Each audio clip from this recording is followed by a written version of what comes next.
Hello, and welcome to our lecture on the wage structure, Chapter 7. So today we're going to look at the distribution of wages. So of course some people or some workers will earn more than others, and there are reasons for that. There are productivity differences, there are differences in the returns to skills, and we also learn too compensating wage differentials as well. The point of this chapter is to look at the factors that contribute to the shape of the overall wage distribution, which we can see here. So here we have weekly earnings on the horizontal axis, and then we have the percentage of the population that has those earnings. So here we can see clearly that the wage distribution is positively skewed. There's a very long right tail. So there's a small percentage of workers who earn disproportionately large share of the rewards to work. And of course, wage differentials are going to exist because human capital investments vary from worker to worker. People have different preferences for what they want to study, what skills they want to learn. There are also age differences. So when we're looking at the wage distribution, the lower wages would typically be for younger workers. Older workers earn more, and so they have larger workers. Young workers are still accumulating human capital, and older workers are collecting returns from earlier investments. We see, though, that the positive correlation between ability and human capital investments stretches out wages in the population. And that's not surprising if you remember our internal rate of return discussions in the last lecture. We can clearly see that those of high and low ability are going to get different levels of human capital or schooling. Here we just, in this example, if we have different ability workers, so in the first line here represents a worker with low ability, then we could say maybe medium ability in the middle and high ability. If they're all facing the same market or discount rate, they're going to get different levels of human capital, and they're going to get higher wages, and so this is going to stretch out the wage distribution. Now, how do we measure inequality? So inequality in terms of wages. Well, there's two concepts we need to learn, the Lorenz curve and the Gini coefficient. The Lorenz curve is simply a curve that shows the distribution of income in an economy. It's a graph that shows the cumulative distribution of income for households categorized into 5 groups based on their income levels. You can think of lining up the entire population from the poorest to the richest. So each person has a certain income. You line them up from the poorest to the richest, and then you divide the line up into 5 equal segments. Okay, and in each of those segments, you're going to have a average earnings, and we'll do something like this. So here you can see the share of the households on the bottom, and we have a line from A to B, and this is called the perfect equality Lorenz curve. So if everyone had the same level of earnings, then as we go along here, we would get just a perfectly straight line. So the first 20% share of households are going to have 20% of the income. The next 40% are going to have 40% because they all would have the same income. Okay, so this would represent an economy with perfect equality. Everyone has the same wages. Now, underneath would be an example of an actual Lorenz curve. Okay, and so here we see that the first 20% or the first 20% of households has much less than 20%, a 20% share of income. And then if we look at the 40%, the first 40% of households, they still have less than 20% share of income. And then we can start seeing this is getting steeper. So when we look at the last 20% of people, the share of income goes from roughly 0.5 all the way to 1. Okay, so this describes the actual income distribution in the economy, and the Gini coefficient is just the ratio of the shaded area to the triangle ABC. And so the larger the number, the more inequality there is. And if you can see, this is only going to be between 0 and 1, the Gini coefficient. Okay? If there's perfect equality, then you're going to have 0 divided by this whole area here. But as we get more and more inequality, this shaded area increases. Okay, so if you want to think of, well, let's look at another diagram in a moment, and it will be a little more clear.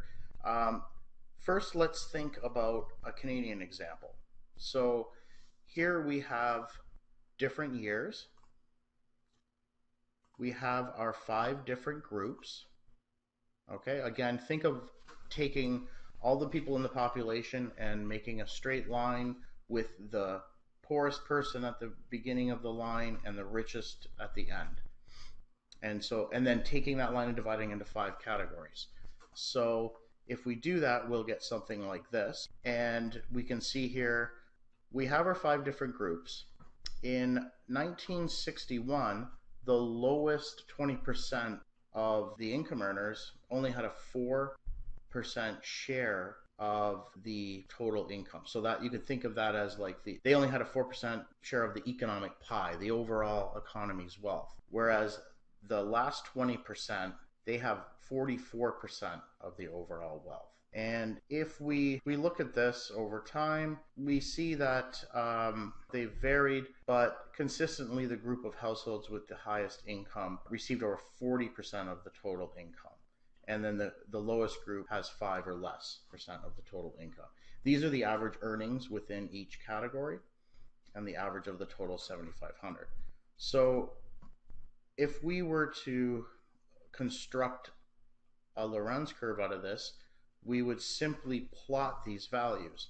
So the first 20% of households, that's this group here, their share of income is 4%. Okay? So that's 4%. We plot that there. Now, the next group, their share is 10%. It's important to point out that we're plotting the cumulative share of income.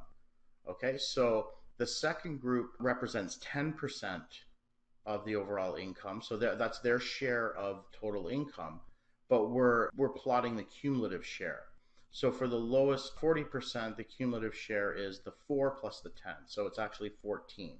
So this point B is 14. When we plot the 6 for the up to the 60th, that's going to be 29 because we're going to add 15 plus 14. And we get that point. The last point is E, and that's for the last group at 100% of households. When we get to this point, so we're going from 80% to 100%, their share of income is 47%. Okay, and we're adding cumulative share, so when we get to this point, we've taken into account all of the households. Again, this line here would represent perfect equality, okay, because the first 20%, if everyone has the same income, the first 20% of households would have 20% of the income. The next 20% would have another 20% of the income, so it would be 40. If you had perfect inequality would be one person has all of the income. So if you think of our line of people, we would have zeros all the way up to the last person, okay? And so we would have all zeros, and then the last person would have 100% of the wealth. Again, the Lorenz curve is this line here, and the Gini coefficient is the ratio of this area to the whole right-sided triangle here. So the Lorenz curve is a useful measure of the distribution of income. It's useful to compare to economies. Suppose in an economy, or we already know this, in an economy of perfect equality, we would have the Lorenz curve being just a 45-degree line. And in an economy of perfect inequality, we would just have the vertical line, as I mentioned. So the Gini coefficient is very useful because it's a single number that tells you about the level of inequality in a country. And again, the Gini coefficient is this region as a proportion of this whole right angled triangle. Okay, so it's equal to A over A plus B. And so that means it's going to range from 0 to 1. 0 means perfect equality, and 1 would mean perfect inequality. Now, there's other measures of inequality. We can look at the wage ratios between different percentiles in the distribution.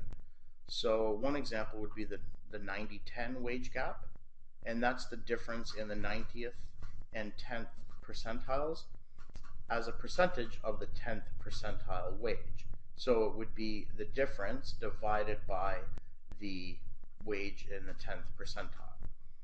The 50-10 wage gap is the difference in the 50th and 10 percentiles as a percent of the 10th percentile wage. So similar, but now you would just use the 50th percentile wage. Now, the wage gap between those at the top of the wage distribution and those at the bottom has widened dramatically since the 1980s. Some of this is potentially due to differences in education, and we've also seen a widening among education groups, experience groups, and age groups. And we've also seen increases in the differences in demographic and skill groups. So let's look at some data. So this is from roughly mid-1930s to 2005, and this is the Gini coefficient. And so we see that it was, we went from an area where if we look at all workers, it was quite, the Gini coefficient was quite high, so it was measuring a lot of inequality. That seemed to fall over the 40s and 50s, and roughly the mid 50s or early 50s to the 70s, it was roughly constant, and then it has skyrocketed since.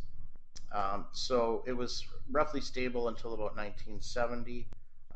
From 1950, and then it has increased a lot since, and it's increased for women, men, and then of course when you combine them.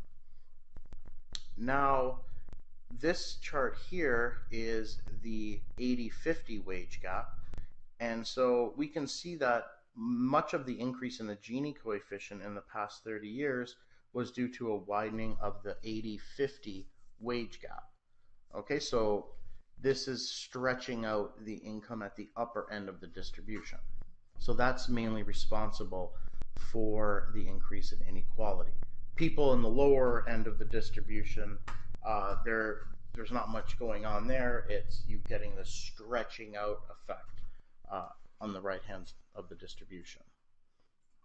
And here is the 50-20 wage gap. So we can see here we didn't get significant increases in that compared to when we look at the 80-50 wage gap. Now, the increase in wage inequality can be directly attributed to sizable increase in the returns to schooling. So here we have a chart of the wage differential between college graduates and high school graduates from 1963 to 2005, and we can see that this difference has increased substantially. So what could have caused this? Well, the demand for skilled workers increased relatively more than the demand for unskilled workers. We're going there as a proportion of the labor force, there's less manufacturing, there's more jobs in computers, networking, a lot of jobs that require education. There's also increased physical capital in manufacturing firms that is used to increase the productivity of skilled workers, not unskilled workers. and there's a decrease in the supply of skilled workers or an increase in the demand for skilled workers. So, I mean, of course, a decrease in the supply or an increase in the demand could cause a widening of the gap. Now, let's look at a diagram to sort of get a feel for this. Changes in the wage structure from shifts in supply and demand. So we're going to think about shifts in supply and demand and how that could affect the wage gap. So we have a downward sloping demand curve. Okay, so this is a labor demand curve. Okay, so employers wish to hire relatively fewer skilled workers when the relative wage of skilled workers is high. So it's useful to point out that on the vertical axis here, we're measuring the relative wage of skilled workers. Okay, so the higher this value is, it means the higher the wage is relative to unskilled workers. Okay, and so obviously it's downward sloping because the higher the relative wage, the less the firms would want to hire. We are going to represent the supply with perfectly inelastic supply curves. So that indicates that the relative number of skilled workers is fixed. So we're just going to assume they're fixed. And let's assume the initial equilibrium is at point A. And let's suppose that the relative supply of skilled workers increases to S1. Well, if the relative supply of skilled workers increases, that will shift it to the right. Okay, and if we're on the demand curve D0, that would result in the relative wage falling. But so, I mean, you can only have that the wage is increasing if at the same time there's a sizable outward shift in the relative demand from D0 to D1. So this shift would have to be larger than this shift in order for the relative wage of skilled workers to increase. There's a number of other reasons too as to why wage inequality increased. There's supply shifts. International trade is also responsible. Skill bias technological change. Institutional changes in the U.S. labor market. So there's been less unions. Minimum wage hasn't increased as much. When talking about the wage distribution, one thing that comes to mind is the observation that some people make extremely large sums of money within the same job. So this is called the superstar phenomenon. So some professions, some people in certain professions dominate their field, and their income is, a multitude higher than the average. So, for example, movie stars, sports players, you have the exact same job, but just because they're, different people in that job mean much different wages.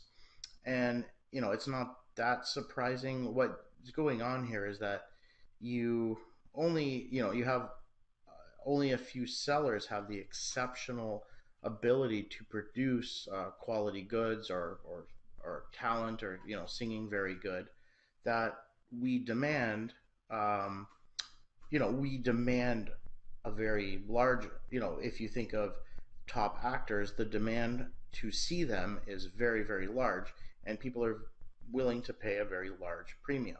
So it's there's some people with talents that are very, very scarce, and the demand to see that scarce talent is very, very high.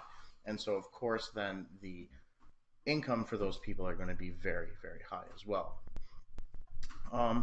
Now, what about inequality across generations? So we find a positive correlation between the skills of parents and their children. High income parents typically invest more in education of their children, and this is higher than what low income parents would do. So there's a tendency for income differences across families to get smaller over time, or regression towards the mean. So if we look here on this diagram, we have education of children and education of parents. Okay, if the slope of if we were to plot the data and run a regression and the slope of that regression line was equal to 1, that would mean that it would imply that the earnings gap between any two parents, okay, the earnings gap between any two parents, their children's income will also differ by 1,000. And so there'd be no regression towards the mean. However, if, say, the correlation were between, or were equal to 0.5, so this would be somewhere between 0 and 1, then the, a $1,000 earnings gaps between the two parents translates into a $500 earnings gap between their children. And if the slope equals 0, the wage of children is independent of the wage of parents, and there would be complete regression towards the mean. So let's do some questions to reinforce the material. Suppose we have a hypothetical country called Libra. There are 5 households with annual incomes of $5,000, $10,000, $15,000, $30,000, and $40,000. So we're asked to calculate the shares of total income earned by each household. Okay. We're also asked what are the cumulative shares of income earned by each household that would be used to draw this country's Lorenz curve, ranked from the lowest to the highest. And we're asked to draw the Lorenz curve. Okay, so maybe you should pause the lecture and work this out on paper before looking at the answer. Okay, so let's look at the answer. So in A, what we're going to do is have our 5 categories outlined here. The annual income in each of these categories is $5,000, $10,000, $15,000, $30,000, and $40,000. And we were told that in the question. And the share of income is obtained just by taking this and dividing it by the total income. Okay, so the total income is $100,000. So we're just going to add them together and then take the annual income in that category and divide it by 100,000 for each. Okay, so we'll get 5%, 10%, 15, 30, and 40. And then we can do the cumulative share of income. And so that's obtained just by summing these up. So this figure is obtained from adding this plus this. This is from this plus this plus this. And we have our cumulative share of income. So the Lorenz curve is just a plot of those cumulative shares. So here we plot the Lorenz curve and it will look like this. So the first 20% of households, their income share is 5%. The second group contributes 10, but we're adding them together because it's a cumulative share, and so that's 15. So the second figure is 15, and so if we wanted to calculate the Gini coefficient, we would find out what this area is and divide it by the area of the right angle triangle. Okay, next question. If incomes rise for both low income and high income workers, but rise less for the high income workers, which one of the following is true? Okay, I'll let you pause the video, think about it. Okay, well, the answer will be D. Then poverty will fall and inequality will fall also. So we have lower income workers, their incomes are increasing more than the higher income workers, so of course things are becoming more equal. Wage differentials across individual workers are determined in part by, what's the correct answer here? Effort, productivity, social capital, luck, or is the answer all of the above? Of course, here the answer is all of the above. The positive correlation between ability and human capital investment stretches out wages in the population, generating what? Okay, take a look. What do you think is the correct answer? Perhaps pause the video. Okay, so at the beginning of the lecture, we know that the answer is a positively skewed wage distribution. This means there's a long tail to the right. Which of the following measures would best allow one to compare the relative wealth of poor households to the typical household in an economy? Okay, so we want to compare the relative wealth of poor households to the typical household in an economy. Which one of these would it be? Okay, the answer is D, the 50-10 wage gap, because we're looking at the center compared to the lowest 10%. And so thank you for listening. That concludes our lecture on the wage structure. Next class, we will be discussing labor market discrimination. Thank you for now, and we'll see you next time.